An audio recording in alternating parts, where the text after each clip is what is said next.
Hello everybody. Thank you very much for being here today with us, either in CASA SEAT or online. We have today a really great meetup of the Women in Urban Mobility project, which is financed by EIT Urban Mobility.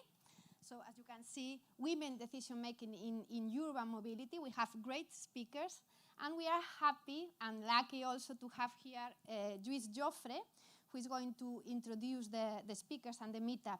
Lluís Jofre is professor at the UPC in the field of telecommunications.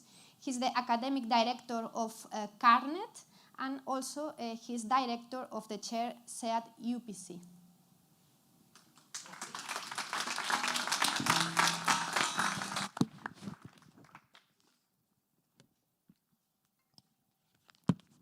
Okay.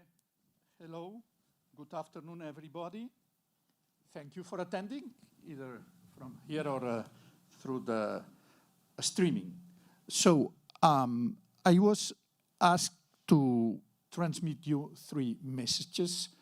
The first one is this event is a part of the EIT Urban Mobility project on women roles into the mobility. It is those kind of events are called meetups. It's the third one. 2 years ago, the first one was based on patterns for the mobility difference in between genders. The second one last year was into entrepreneurship, the role of women into the entrepreneurship. And this one is the role, the decision-making role of the women into this sector. So let's get into it. So the first thing when I approached the topic, and then she would be talking about that, I saw that this problem of the decision-making process and probably the potential imbalance in between the representation of women and men is not just, let's say, a situation that happens in this sector of the mobility.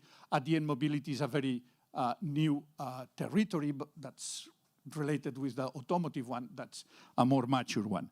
So because I come from the telco, I mentioned them, I used to, and because some of the things that may happen into the mobility probably happened into the telco some years ago, I often take a look what happened into the telco, and then just to get inspired into this, let's say, mobility sector. So one of the things that the representation of the women in role, let's say, in decision making, it's really probably quite low, and that was the situation with the telecommunication sector, the information and communication technology sector, some years ago, and then they decide to make kind of a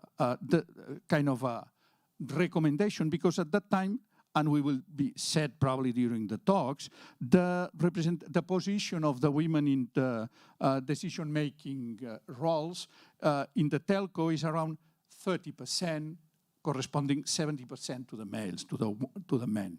So just in some specific telcos, the number of women in the decision-taking positions is higher. So in the telco, they look at the problem and they thought that it was a good idea to make some kind of recommendations.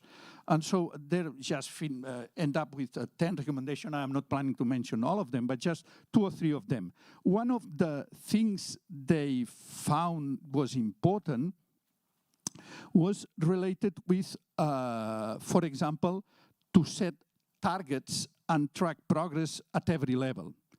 Another one was to invest in mid-career interventions, or to plan the succession moments at the companies, or to look for the talent and then try to mentor it. So just some of the things that take my attention. So the last thing I did was to look at the UPC and looking what is the number, the percentage of women in directive, in direction position. And then it is 10 years ago, it was 73% for men, remember it's a technical university, and 27% for women. Nowadays, in almost 10 years, things are 68 for men and 32 for women. So a little increase, but not so much. But it's not negative still.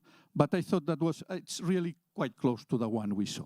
And then just with this short comment from my part, let me introduce the important part today. And I'll be presenting the person in charge of conducting the discussion. Her name is Magali Vincent. She is Automotive and Future of Mobility Division Director of Capgemini Engineering. Magali Vincent is an industrial material engineer from the European Engineering School for Materials and from the UPC.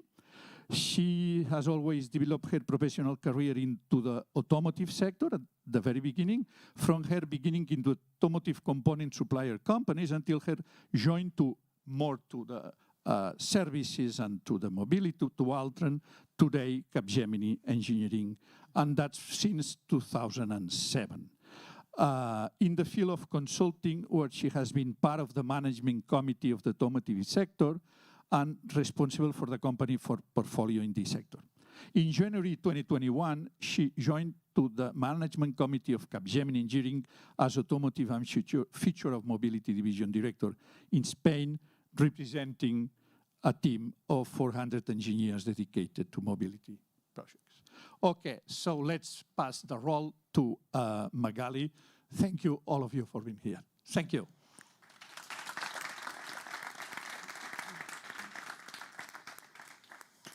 Thanks a lot, Luis, and all the attendees here to be with us for this very interesting meetup about women in decision-making in urban mobility.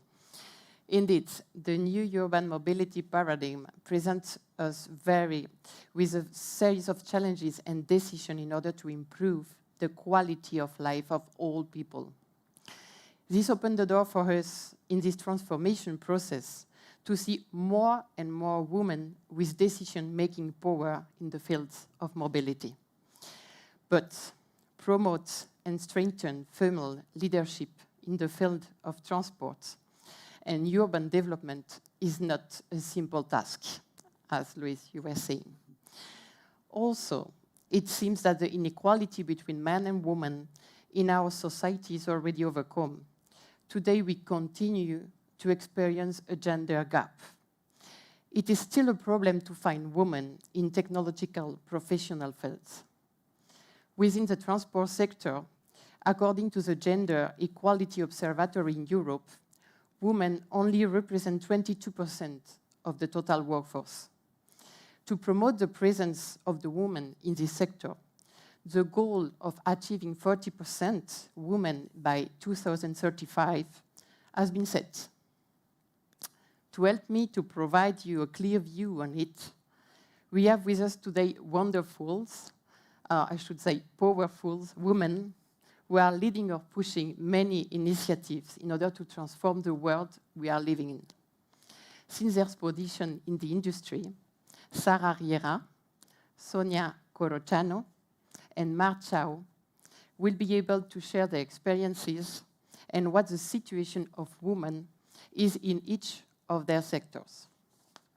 So, let me introduce Sara.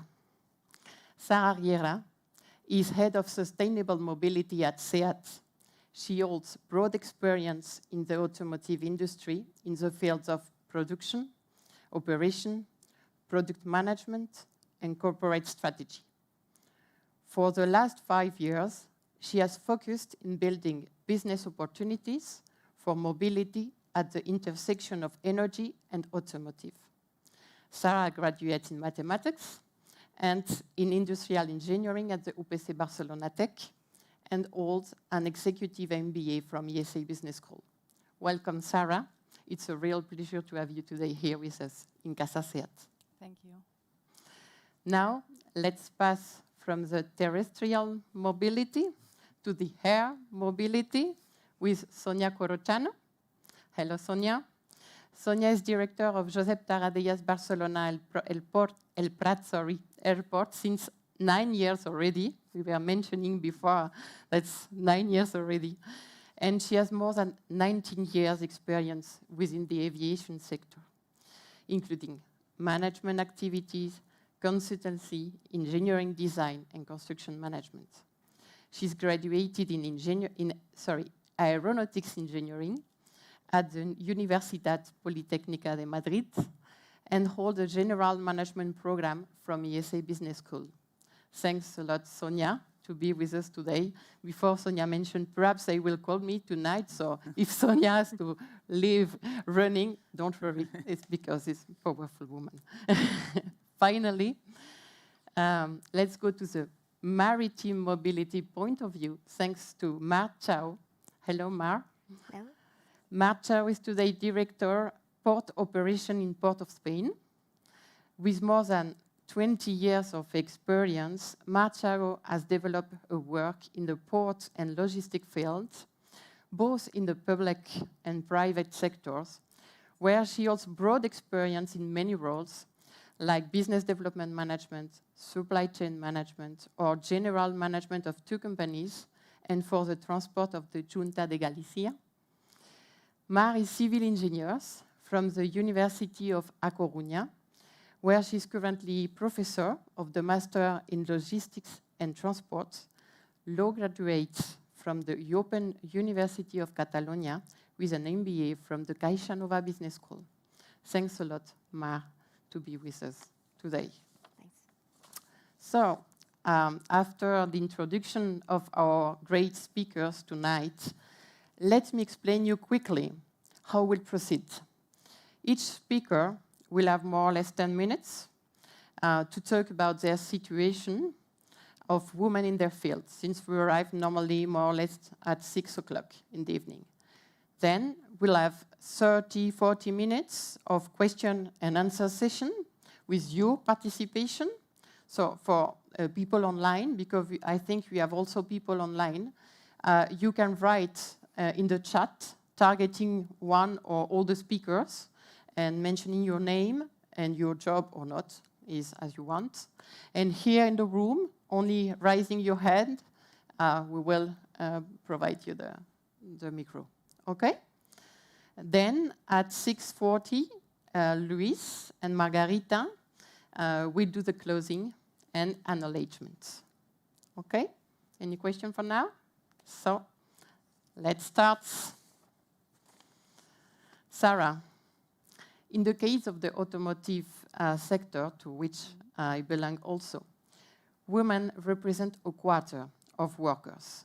As you know, reminding the lack of representation in this highly masculinized sector is a challenge for companies, your company, my companies, every company.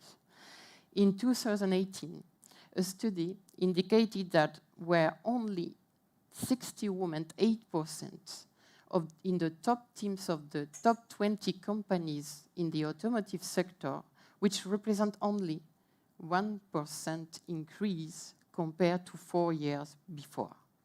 This indicates that the process is really slow, as Lluís was mentioning before. So according to your perspective, reaching a position with decision-making power is never easy. But do you think you had an additional difficulties because you were a woman?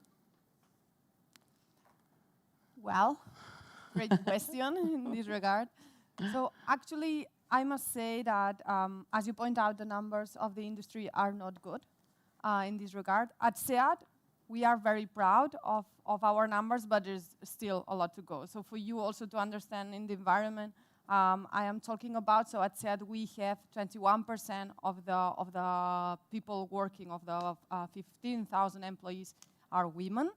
And the good news are not only those, but also that 26% of the managers are females.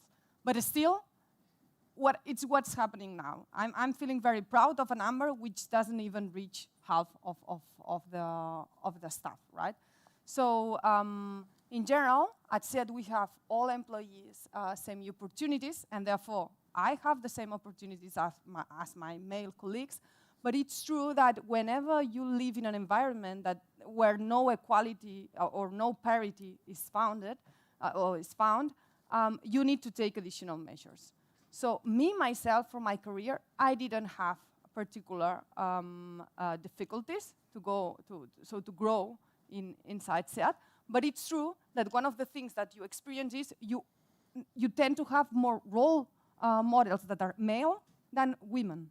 And therefore, this, of course, makes for you tougher to develop your self-career. It's not a matter of they don't promote you. It's a matter of how you grow yourself as a professional within the company when you don't have so much role models as your male colleagues have, right? And therefore, we keep working a lot in this regard. At SEAT, one of the initiatives that we have right now, and it has been published here in CASA SEAT, is we work a lot in the unconscious bias that people have. Because my male colleagues don't have better opportunities than myself, but people who are taking decisions on our development inside SEAT are mostly men. So even if we are all female and men are not conscious of some biases that we take in our everyday. So this is something that we as female need to also push forward a lot. Okay, thanks a lot, Sara. Do you think that the establishment of quotas is an effective way to fight against the glass ceiling? This is also a tough question. So what's the fact is that whenever there is too much homogeneity in a group, it's difficult for the minorities to reach out, to raise above the whole majority. Therefore, I think quotas alone don't make the difference, so we need whole acceptance that actually women need to take part on this process. But it's true that in the short term, the most efficient way to reach that, this is a true lever. So as long as we have quotas, but also a broadened acceptance that we women can bring a lot in this decision, I think we have a great combination.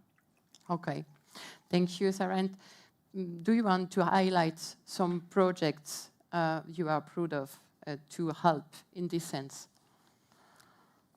Yeah, so actually, for example, one of the projects we've led, or I've led under my responsibility within SEAT, it's all the charging ecosystem around the cars. So for example, the wall box, the MSP is an app for charging the car. I am very proud that within this project, we have launched this project with a very heterogeneous team, not just in male and women, but also from different backgrounds. And my opinion, and this has also been shown in research, is that the more heterogeneous a group is, the more diversity you have in a team, the more innovative ideas come faster. So I'm pretty proud that at SEAT in this, for example, the wallbox solution and the MSP, the energy and charging ecosystem, we've had such a diversity in the team. Thank you very much, Sara, for this explanation of what you are living in the automotive industry. I think it's key. Diversity, woman, but people from everywhere is always a key point in every organization. Thank you very much. Sonia, according to what Sara was saying, and considering your broad experience as a leader at the highest level in your company in the air mobility sector, do you feel especially responsible not only for your job, but because you are a reference for other women who also want to have decision-making power in their institutions? Hello. First of all, if we are talking about air transportation, I'm an aeronautical engineer, as you have explained. when I studied at Politécnica de Madrid because there was no aeronautical engineer here in Barcelona. When I studied, now this is not a problem. So I wish a lot of people study this here in Catalonia because it's a part that we have to develop all together. And if we think about how many women were studying this, only 20% of women of the global students that were starting the aeronautical engineer when I arrived to Madrid were women. So this is the first step that we have to change because it's very difficult to think about a woman in a position if the percentage of women is so reduced. It's very difficult to have them. If you are, because I don't think it's women or men that you have to pick up the best. But if the number of women are low, it's difficult to have a lot of women in the best positions. Then we start with this part. If we talk about AENA is the company where I work that is in charge of the 46 airports here in Spain and some more abroad, for example, Luton in UK or 6 airports in Brazil. It is a company that is not a problem being a woman. In fact, 44% of the managing positions are women who are in charge. In fact, the direction of innovation and sustainability, that is one of the topics we are discussing today, is a woman. She's also an aeronautical engineer. She studied the same area. And if we are talking about the main airports, for example, in Europe, it's not so easy to find a woman. In fact, the first woman managing one of the top 10 airports in Europe was me. So it's not Congratulations. it's not so easy. Then another woman started managing the Madrid airport. Now she has promoted to another position inside AENA, but there was nowadays in the top 10 airports in Europe, there's only a woman, that is me. So this is something that we have to change. And I think it was easier here in Spain because AENA is a public company, and the spirit inside is the same for male and for female. But it's something that we have to change. I think one of the problems is that maybe in general in society, women are not so interested in technical issues. And I have two kids that are 2 girls, and it's something that I want to change. If they don't want to follow this part, but it's something that we have to think about. And I stop here because it's within 10 minutes. How do you think the new generation, talking about your kids, you were mentioning men and women in this case, can contribute in the field of urban mobility to reduce this gender gap in it? What do you think they bring to the new vision, these young people? Yeah, as I was saying, I think the most important thing is that all the topics must be interesting for everybody, because now I don't know if it's about society or the inputs that everybody has, that it's not so easy to find girls in some topics. And maybe we can, if we want to have more women to be in charge of these whole areas, they have to start from the bottom. And why is so important to have those women in this area? What do you think that the woman view bring to this way of management, new way of management? What is different between a man and a woman, according to your opinion? Yeah. As Sara was saying, I think the diversity is the key to have new ideas, innovation, and the diversity is not only men or women, it's young and old, and from different countries. I think this is the main thing, to have new things, because if not, it's always the same. Okay, I agree with you. New visions. And this morning in the CARNET Symposium, one student asked about sustainability in your industry. Because young people is really focused on the sustainability. So what aspects do you plan to promote in the upcoming years to promote sustainable mobility? Okay, if we are thinking about airports, like the infrastructure of an airport is easy, more or less, to be sustainable. But the main problem is our clients, that are the airlines. The technology of the aircrafts is hard to develop, and the industry is working hard, Airbus and Boeing. The SAF, the new sustainable fuel, is a reality nowadays, but with this you only reduce 20%. That is a first step, and hydrogen will be the new technology that we need to develop. So we need to be at the airports the platform for these aircrafts that in the future will use this new technology. And from the other part, because this is the air side part, and if we talk about the land side part, all the cars coming to the airport, we are an attraction point, and then we have to be as well a platform for the new mobility that is developing. If it's like Sara was explaining, the electric car or another type of mobility, and then we have to be part of this because a lot of people every day comes and goes from the airport. If we talk about, to have some figures, if we talk about 2019, 160 people were coming in and out from the airport in one day.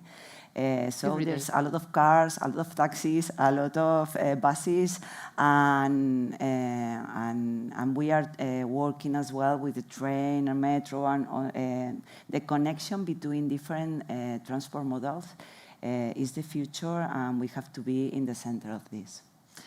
Thank you very much, Sonia. This morning also we talked about multimodal mobility, and clearly the airport is one of the interest of points. It should be in the middle of this multimodal mobility. Now, let's go to Ma.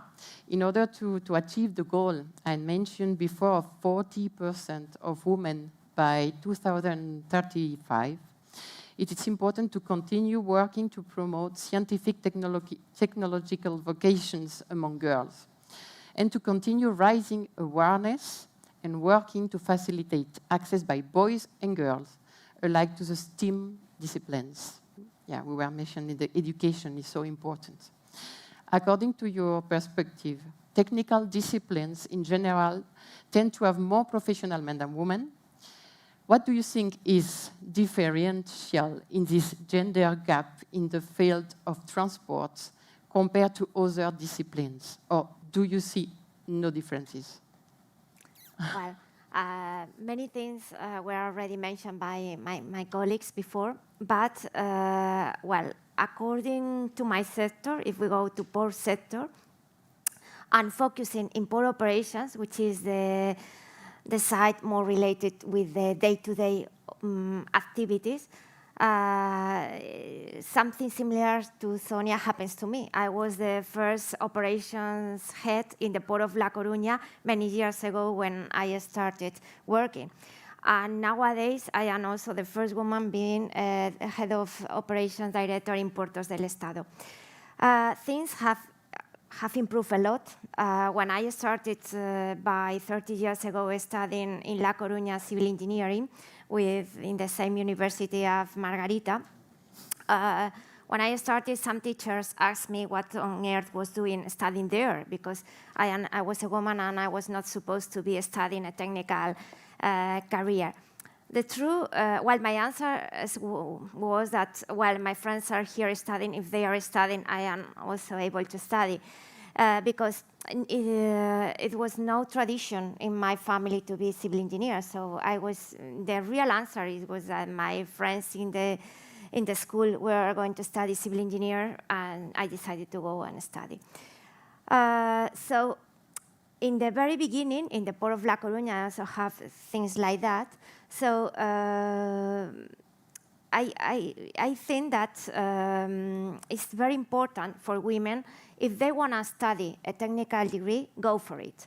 Don't doubt, and never give up, because if you want to do it, you will get it.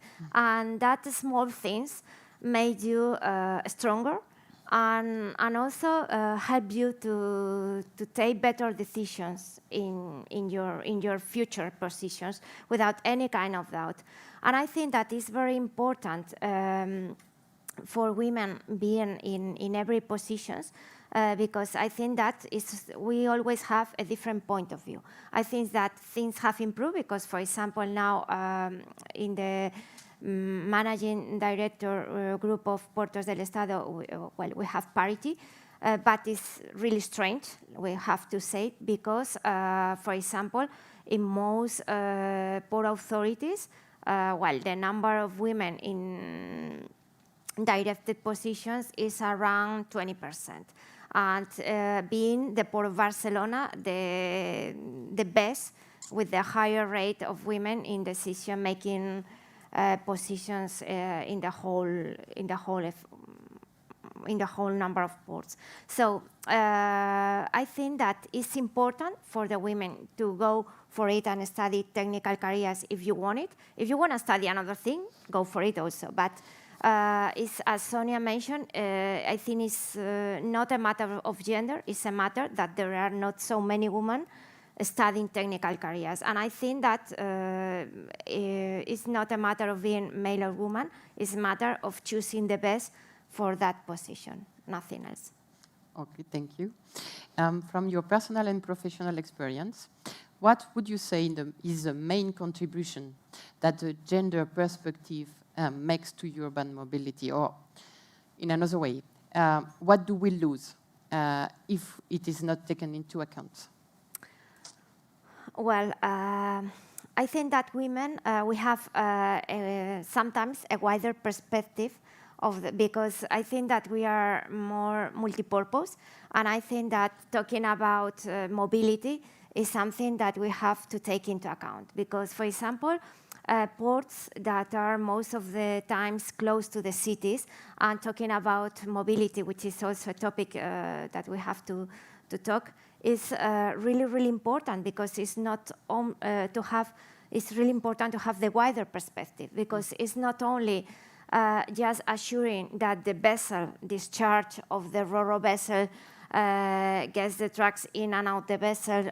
It's also important to look out of the limits of the port and to see how that traffic will go into the city, into the motorways and things like that. And for example, if we're talking about passengers traffics, or it's also important to take into account that, for example, nowadays, many people is using bikes to go, or even there are some buses that want the passengers comes with their bags. So it's something that we have to take into account as port planners, as port developers, and also that interacts with the city and with the mobility of the city. So I think that is always required to have a wider perspective and open mind. And I think that for that, women may support a lot. And I keep also the multitasking, because for the mobility, when we are not driving, we are doing a lot of things, so we need the view of the woman. Thank you very much, Maren. Perhaps some projects you would like to highlight, you are pushing or you are involved in to promote this new mobility? Well, in some ports, they are working hand by hand with cruise companies to promote, bikes and things like that for promoting the mobility nearby. It's sometimes complicated due to safety requirements, but I think it's something that we cannot lose.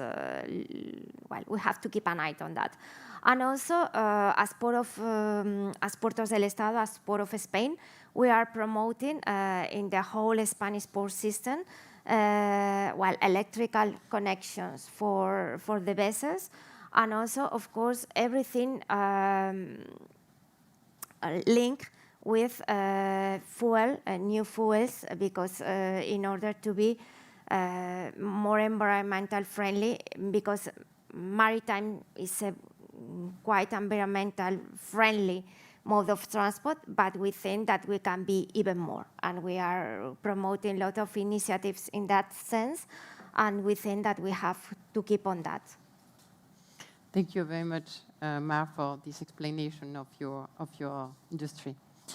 In order to add to the fantastic overview of my colleagues, at Capgemini Engineering, we also continue this important difficulty finding, hiring, making visible a woman trained in STEAM vocations. Our company serves various sectors, not only mobility, and is committed to incorporate women into its workforce. Currently, we have around 32%, so we are in the average, more or less, of women hired, with a clear objective of improving that number. My own experience says that it's possible, but we need to continue. In this sense, I would like to highlight the project Be Talent STEAM, carried out by Capgemini Foundation. The project, talking about education, is a collaborative platform who seeks to promote the transformation of the educational model, promoting the development of technological innovation, science, and education to reduce social gaps, promoting scientific, technological vocation among girls. Our goal is to promote the study of technology careers amongst today's girls, to have female leaders of tomorrow, what we were saying. And in the case of today, women with leadership in decision-making power of the field of mobility. So now we have the opportunity to talk, and we would like to have the opportunity to hear your opinion with a session of question and answer. And please don't hesitate to raise your hands to ask questions. I don't know if we have also a question in the chat. I see one here. One there. I don't know if the micro, yeah. I thank you, yeah. Easy like that. Hello, my name is Isabel. I'm a student from the EIT Master School in the first year. And yeah, thanks for all the words you say. I think it was very interesting. And I have a question for all three of you, because, for example, this morning we had the symposium from CARNET. And nowadays there are a lot of events for mobility and a lot of congresses. And what we just talked about with some of my friends, we said like most of those events, they're like, most of the speakers are male and especially middle-aged white men. We are middle-aged. I would like to hear your experience with congresses. Like, do you experience this as well? Do you see a need to improve this? Might a quota for congresses or events might be a solution for this as well? I don't know. Mar, do you want to answer? No. I did. No, I was going to say that yes, I please, didn't please. hear the last part. Yeah. We didn't hear you for the last part, sorry. The last part, yeah. The last part of the question. If a quota for events, if a quota for events might be a solution as well, not just a quota in the companies, but also for events.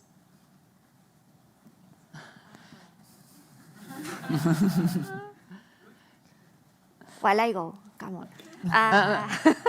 Personally, I am a little bit against the quota, okay? Because I think it's against women.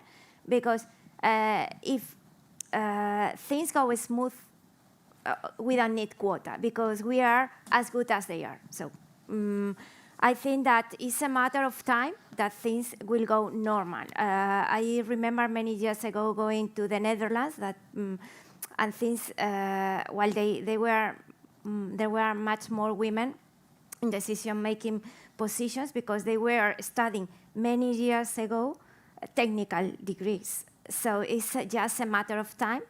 And I think that, well,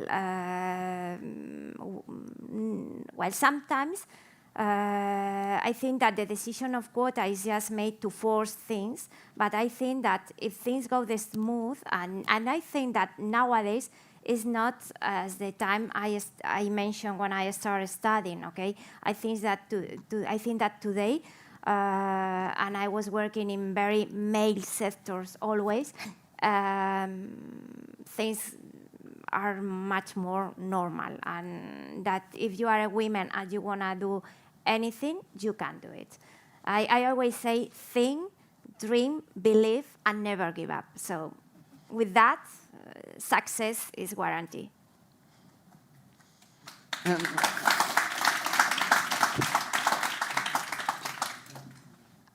Another question? Yeah, just before I saw the end.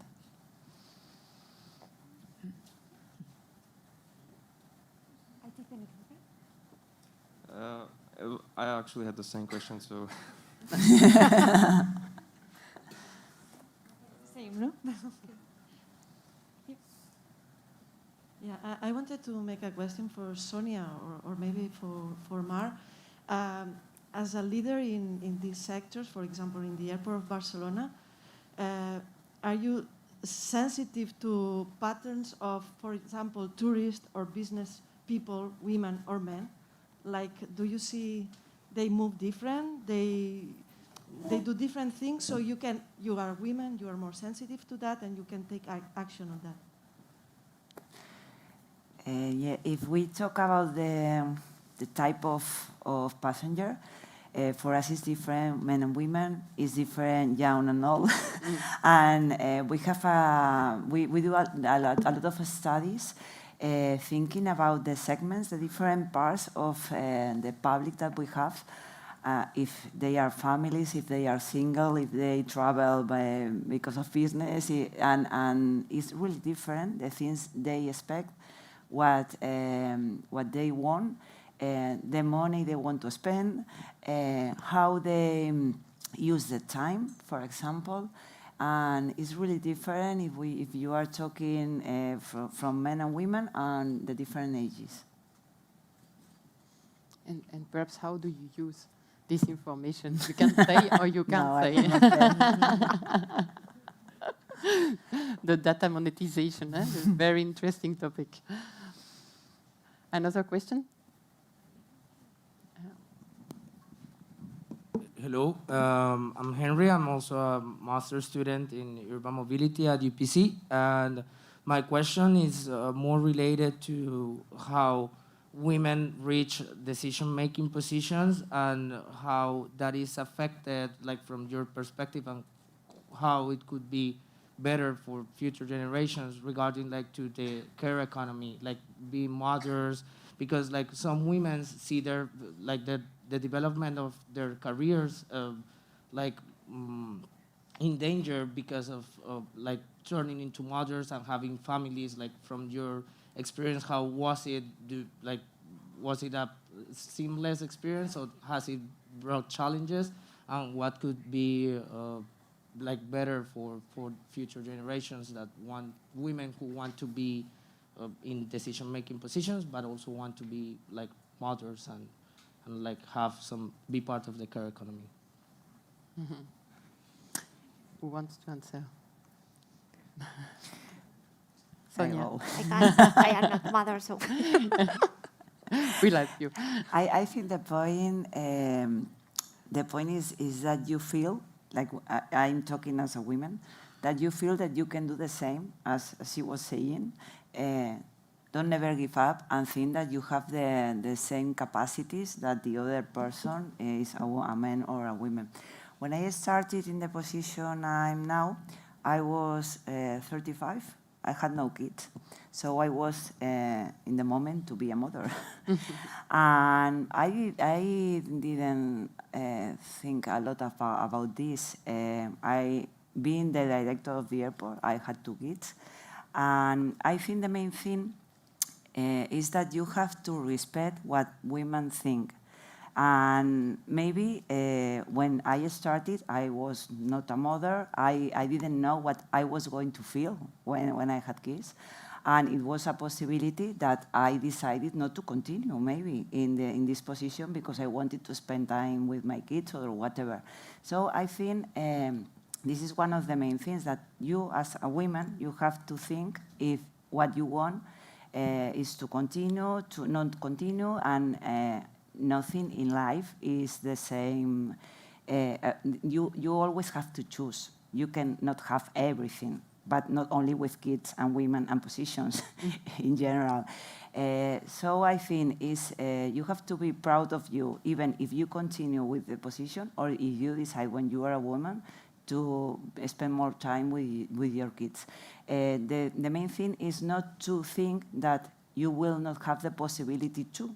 You have to go there, like Isi was saying, and then you will decide. I think this is the main thing that you have to change. I hear, if I may add a part, and I have 2 points here to make. One is a personal experience I did have. As Magali mentioned, I studied my MBA, and the MBA I did it while I was working. And one of the things that I appreciated the most at that moment was that during my process of whether I was capable of doing the MBA at the same time I would be working, my boss, who was, of course, a male, I said, maybe I should do it in 2 years' time once I gather more experience, for example. And he said, I would take this sentence from you like that if you were a man, but being a woman, be aware that at some point you probably want to become mother. So bear in mind, MBA plus mother plus work. So maybe it's time for you to consider this. Me, at that moment, I was even not thinking of becoming mother, but then the MBA took 2 years. So it was really helpful for me to have a boss who was a man, to think of this perspective, which I would have expected from a female point of view rather than from a man. And it was actually the best. I did the MBA at that precise moment, and then I became a mother. So I think and the other point I want to make is, I think it's a matter not only of women, but also of men. So one of the things that we've seen recently is that, for example, paternity leave, it's right now exactly the same as maternity leave. As long as we as mothers take this maternity leave, but fathers don't do it, we are far away of achieving parity. So it's also on the other side to be, if you don't want to take it, it's fair enough, it's your right. But of course, this has consequences for the whole society. So me as mother, I could also choose not to be at home for the 4 months or 16 weeks and be only 12. But I chose myself to be 16. But I also asked my husband to take this part and use the right. So I think it's both it's important that both sides take conscious of what's in the party here. I think that new generation is what they will bring to the new paradigm of the mobility, because this good balance between man and woman to take care about children, to do everything, I think it's the solution. I'm mother also of 3 kids in the position I have, and it's true that the complexity to find always the good balance, it's always to find this good balance, but we can't do everything. And if we talk about mobility, we talk about efficiency. Sustainable mobility is efficiency. In our life as mother, as director of industry, we are each time more efficient in our job, in the day by day, to have this time to dedicate to children and to dedicate to the job. So. That's, but we need men. We need men as boss also to understand that, and we need men also in the day by day to help us to share the responsibility, not only at work. That's clear. But the efficiency is not only for kids. If you want to go for trekking or for whatever, I think this is the new thing that we have to change. That you need your space during the day, dedicating it to whatever you want. Exactly. That's why a woman is what a woman can bring. I was going to say that because I am not mother, but I need my time to do my thing. So in the end, it's always a matter of time, of optimization, the personal supply chain. Yeah. More questions. Here. Hi, good evening. I'm Hamza from EIT again, like everyone. And now I'm And as all of you correctly mentioned, and the problem I would say is the number of girls that are studying STEM programs.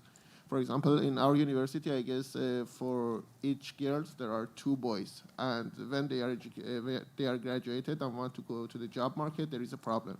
So, as a manager in your field, how do you think we could encourage more girls to start studying in STEM courses? I'm not sure we hear very well the question. Could you repeat it? It was difficult to hear the end of the question. In more technical courses, how we could encourage more girls to study in technical programs? You. My opinion here, and it's very personal, it's more of role models in the sense that you see, for example, me coming from automotive, we all have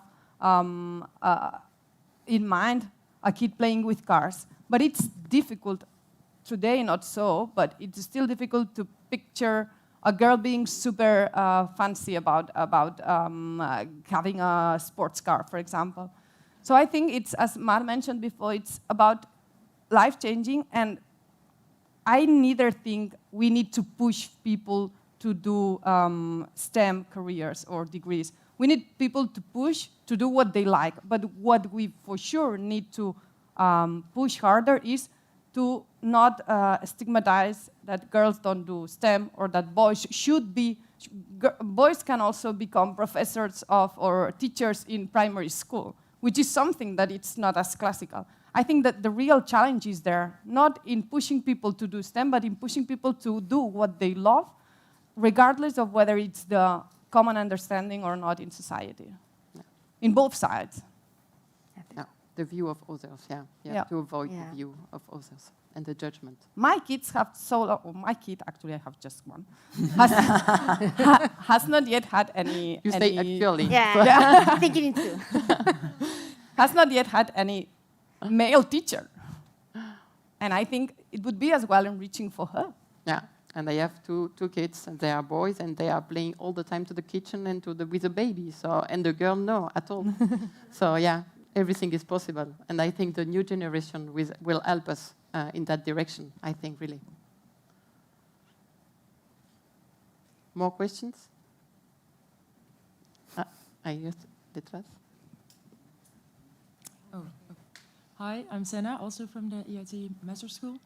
I had a question about positive discrimination, which is basically like when you are awarded an opportunity in a male-dominated world, and you think you get this opportunity just because you're a female. And then apart from quota, like besides that, did you experience positive discrimination sometimes? Or do you experience it in your company? And do you think that's a good thing or a bad thing? Very good question. I will answer. Sometimes, yes, I think we have positive discrimination. It's true. I think it's an opportunity.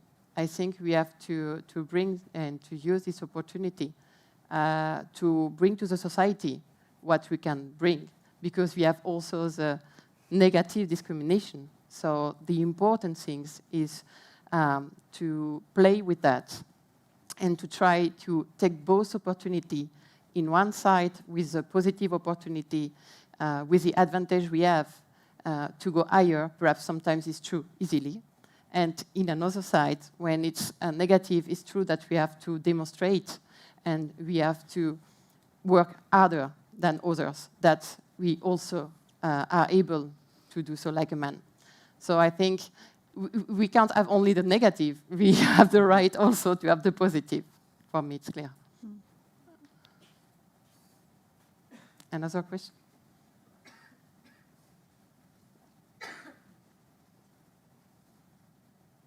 Hi. It's working? Yeah. Hi, my name is Joaquin Franco. I'm from EIT Urban Mobility. And my question is more from the urban mobility perspective, one of the main challenges that women address to, for example, use bike, because, well, in my country, the relation between is for every woman that use bike, there are 7 men using bike.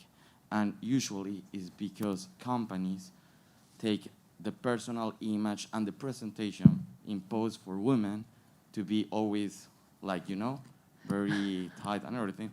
So my question is, you as a decision makers in your companies and also in the sector, how can we change that perspective in order to empower women to not only reduce that gap in sustainable mobility, but at the same time be the leaders in the path of becoming more sustainable? Yeah, that's my question. Who wants to answer? It's more communication. Well, it's something in my from my personal point of view.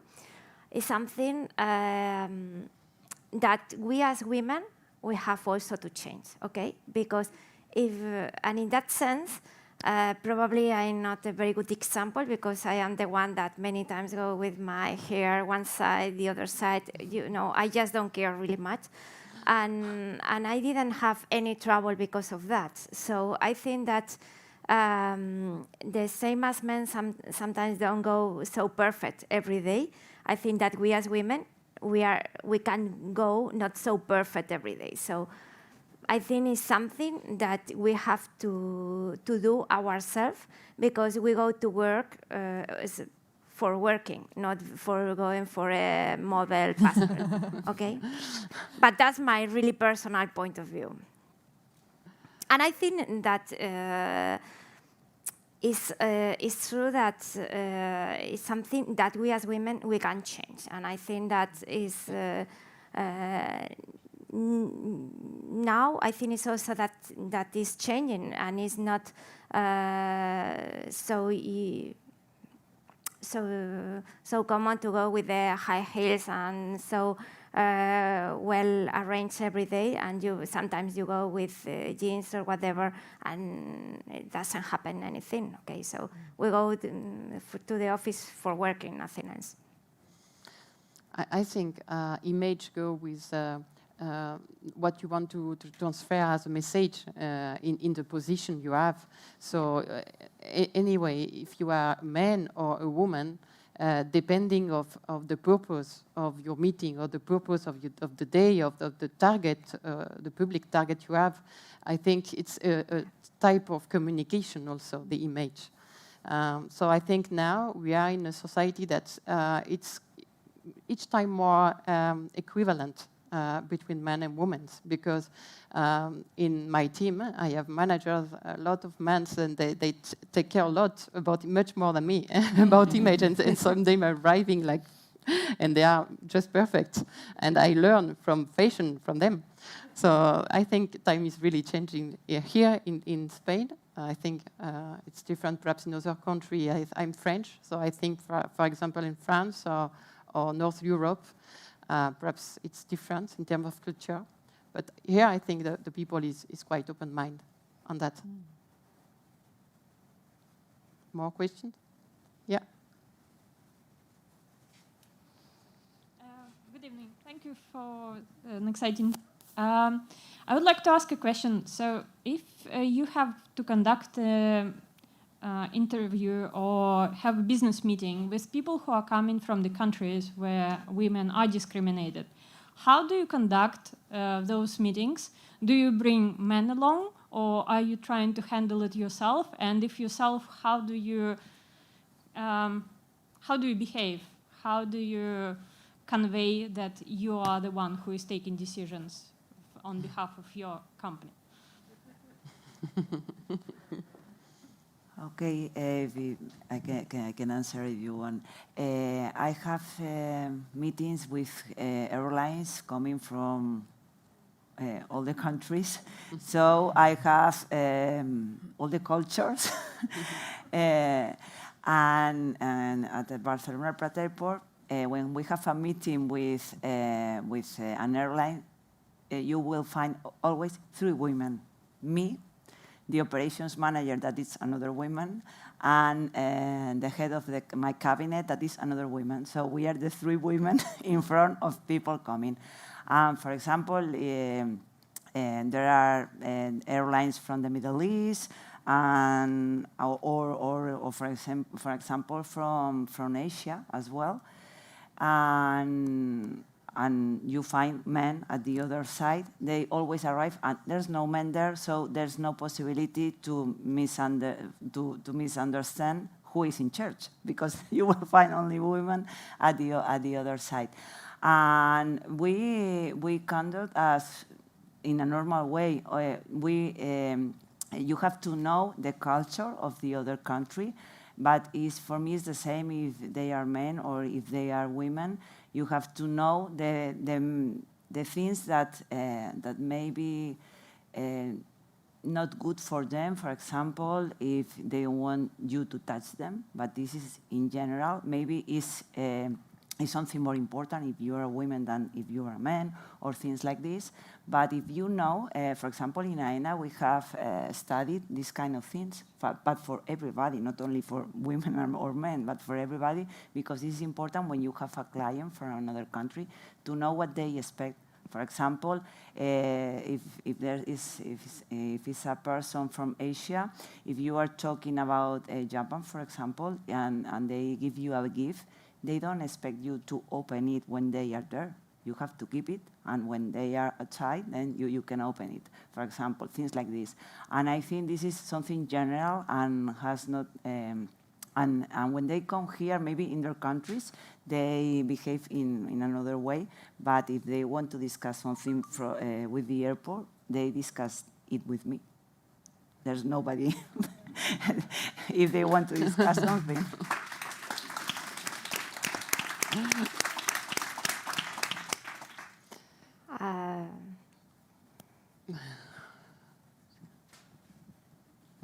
Hello, everyone. I had a question for Sara. I'm working in EIT as well, but I also work on road safety. And car crashes is a leading cause for death for children between 5 and 29 around the world.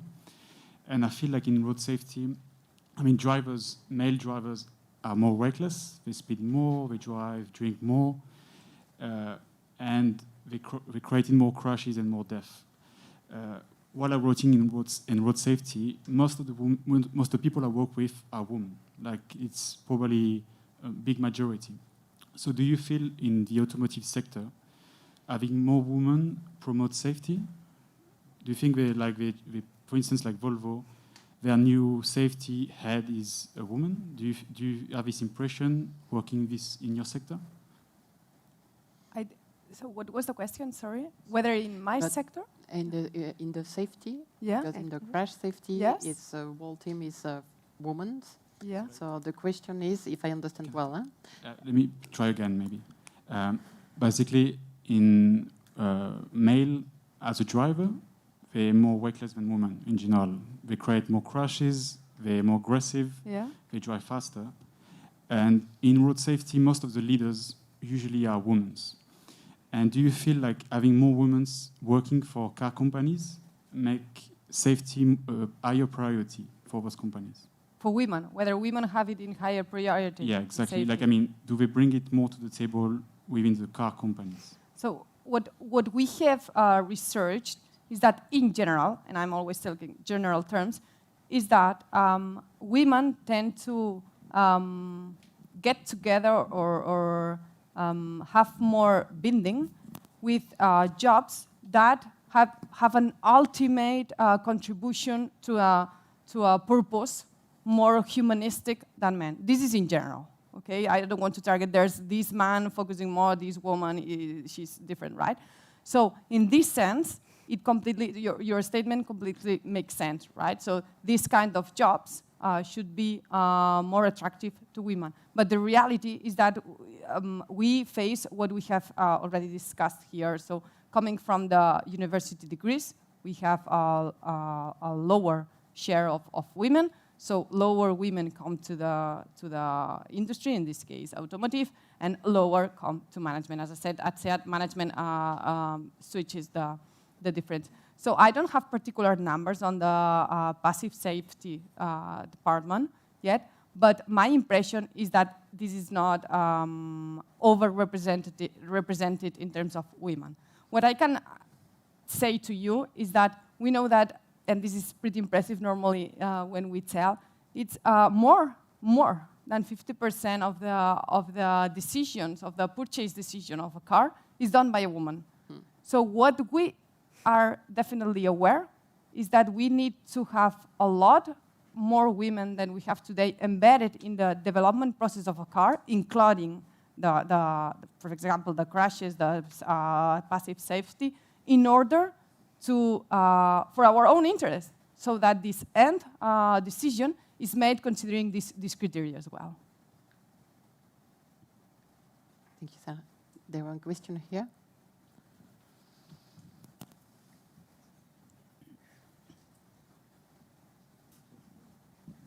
Okay.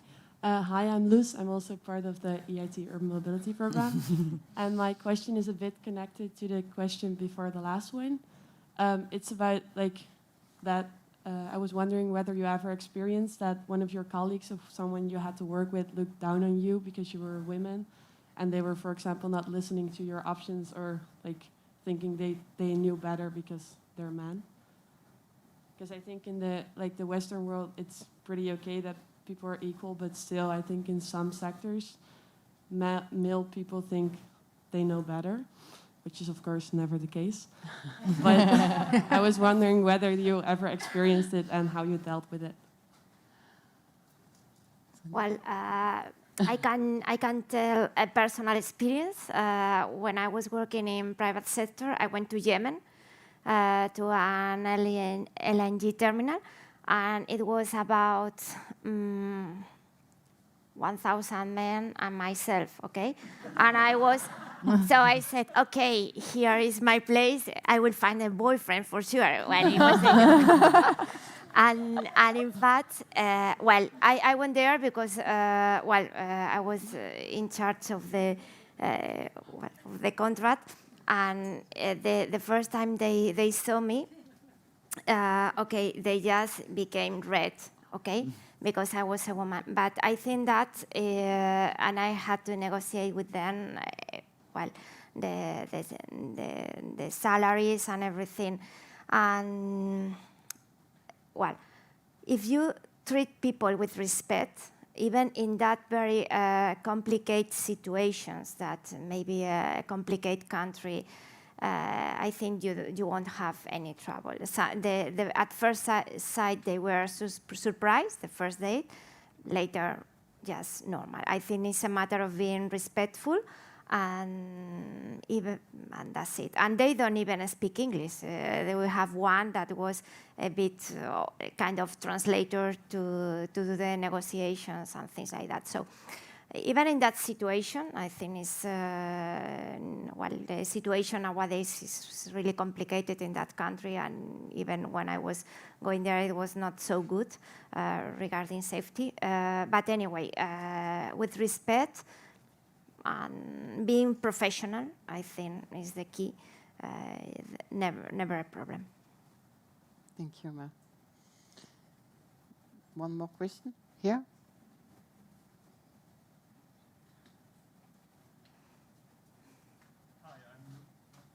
Working?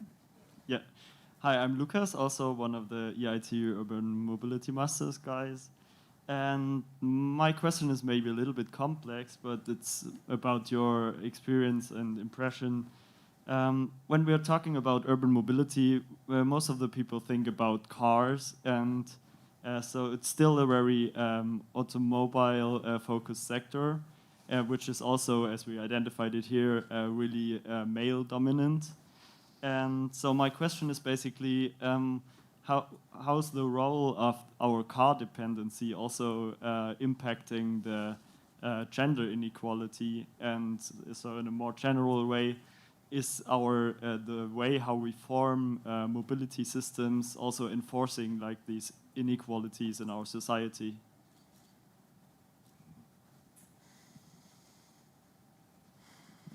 Well, maybe for direct pointing at the automotive. So we are far, as I said at the beginning, we are far away of achieving gender parity. But what's the great news is that we are all aware that it's necessary to work towards that, and that it's already a big step, under my point of view. The only way to reach that is by forcing the system. It may be forcing with quotas. We may agree on whether it's the best tool or not, but it definitely helps. Another lever that I see here is as I said, trying to correct the biases. Because if you have a male in a room taking decisions, even if they are not conscious, they have their own experiences as male. So they take their own decisions as male, and we as women. So it's the same, right? So I think that the main levers are to make people aware on how they should be getting rid of these biases they have in their brain, right? And little by little, as Mark was saying, the situation will improve. And by this, we will ensure that the products and services that we deliver in mobility are for everybody and coming from everybody. Male, women, or men, women, young, old, I don't know, blonde, curly hair, straight hair, everybody. For me, that's that thing, and it's something that I've already seen a little bit of change in the years I have been in automotive, and I have great hope in that it's gonna be faster than it has been up to now. But actually, it's on you. Yeah, it's true that when you work in the technical center of SEAT, you see each time more women, and in all the multidisciplinary teams, you always have women everywhere. So I think, yeah, time is changing. Yeah. Step by step. More questions?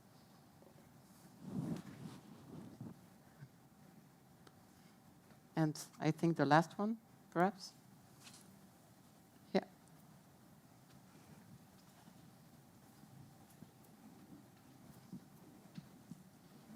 Hello, Lisa, also an EIT student, and I have more, I would say, almost a personal question in the sense that we also talked about role models and the importance of role models, and with two of you like almost leading in the sense of being female decision makers in their field. Did you have any, what were your role models during this process? Do you have like male models, like role models, like bosses, or did you have maybe in other fields, other people who are leading in their way where you said, okay, this is very inspiring in that sense? Or, yeah, how was your process in that way? Do you want to answer?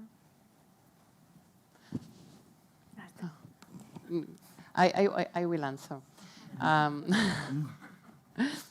In my case, I was thinking about this question yesterday. And yes, I was thinking, I really would like to have a female model or leader to think about.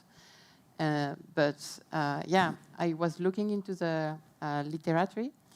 But in the present, today, I didn't find any woman really to think and to say, wow, this is my model. I want to be like that.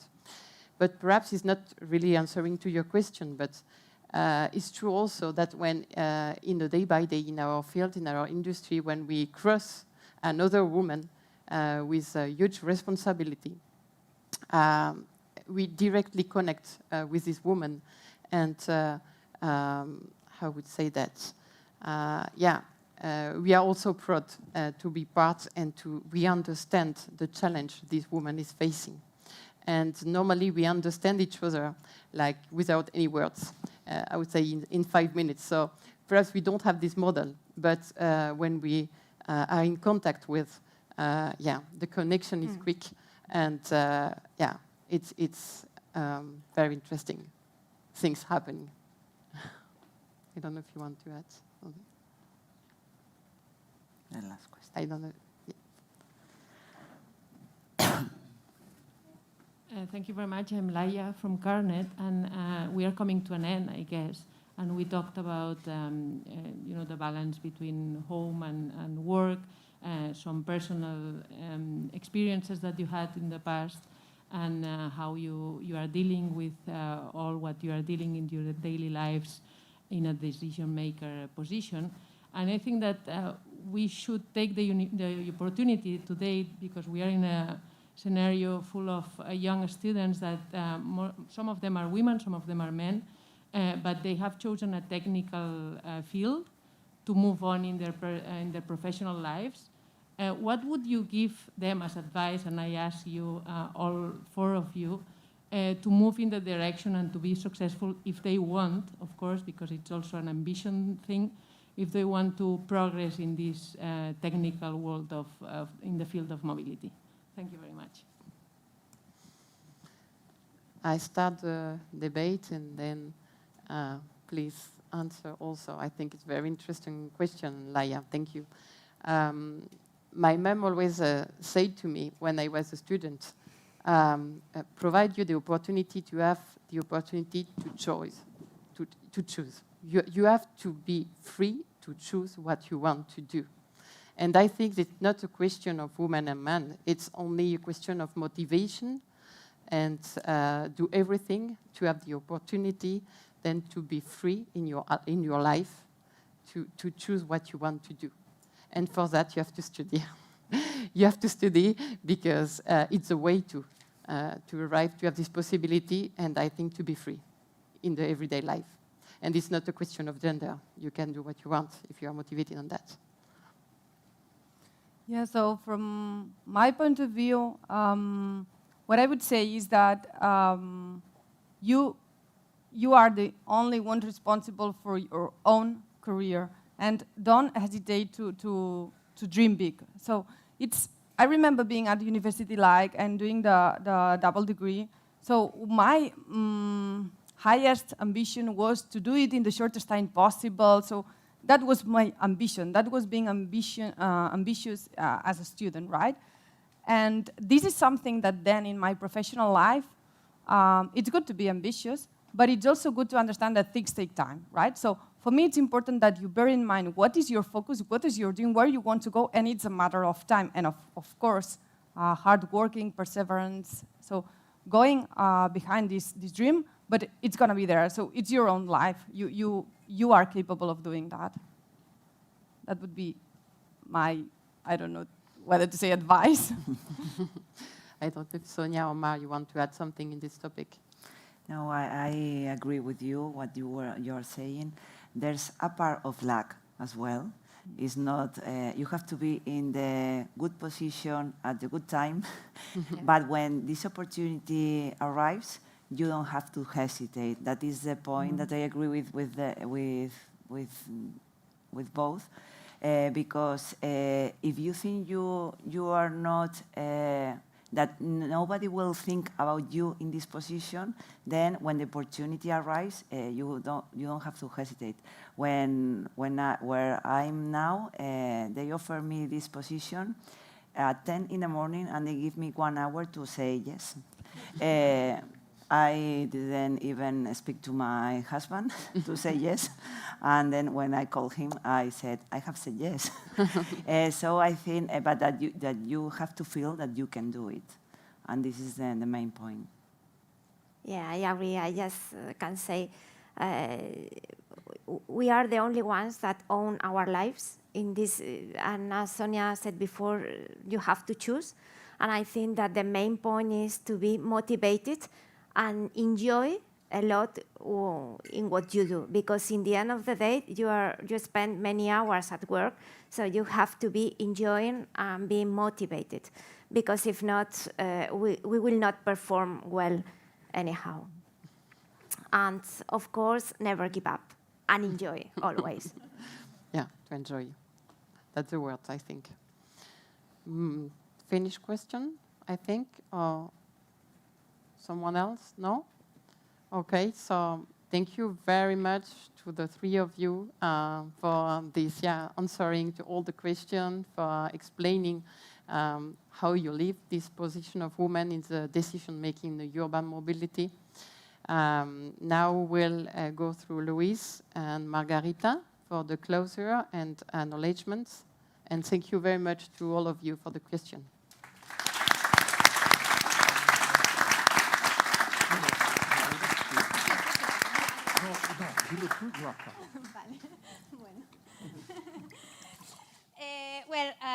We have reached the end of this meetup, and we hope you have enjoyed. On behalf of my colleagues, of myself, of course, we would like to thank the speakers, the moderator, also the attendees, Lluís and CASA SEAT, for your participation and for your time.